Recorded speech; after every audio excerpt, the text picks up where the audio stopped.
2. Hello and welcome to another episode where we will be talking about acute coronary syndrome. Acute coronary syndrome is defined as a spectrum of clinical conditions caused by acute myocardial ischemia due to reduced or blocked coronary blood flow, most commonly from atherosclerotic plaque rupture and thrombosis. Types of acute coronary syndrome based on ECG changes and cardiac biomarkers are 1. Unstable angina, which comes with ischemic chest pain, no troponin rise, no persistent ST elevation. 2. Unstemi or NAS ST elevation, myocardial infarction, which comprises of ischemic chest pain, raised troponins, ST depression, or T-wave inversion, or normal ECG. Normal ECG does not exclude acute coronary syndrome. 3. STEMI or ST elevation, myocardial infarction, which comprises of ischemic chest pain, persistent ST elevation, or new left bundle branch block. Raised troponins. The risk factors are modifiable and non-modifiable. For non-modifiable, we have increasing age, male sex, family history of premature ischemic heart disease, ethnicity, for example, South Asian. For modifiable risk factors, we have smoking, hypertension, diabetes mellitus, hyperlipidemia, obesity, sedentary lifestyle, cocaine or stimulant use.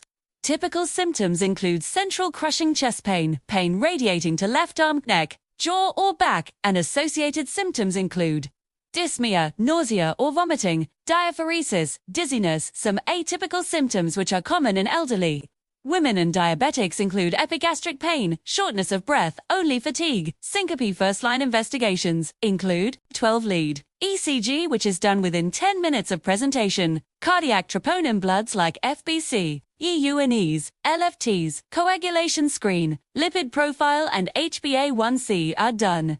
Chest X-ray is also carried out if heart failure or alternative diagnosis is suspected. Second-line investigations include repeat troponin 3 to 6 hours if the initial result is normal, echocardiography to check left ventricular function, or any complications, coronary angiography, CT coronary angiography of coronary.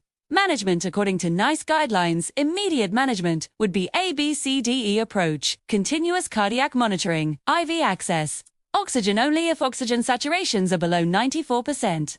Pain relief like for morphine plus antiemetics and aspirin 300 mg, unless contraindicated. For STEMI management, it would be immediate reperfusion primary PCI within 120 minutes if unavailable. Then it will be thrombolysis dual antiplatelet therapy, like aspirin and ticagrelor, or clopidogrel.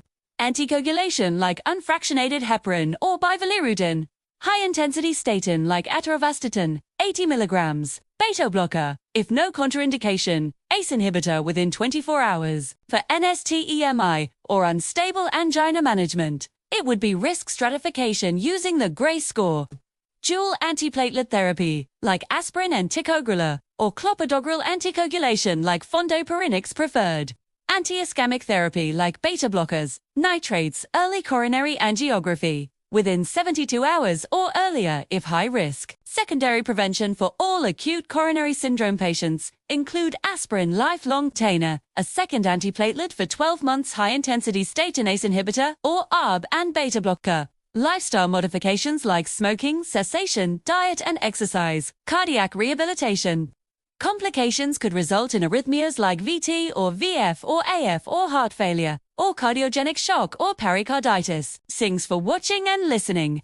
Don't forget to like and subscribe for more videos.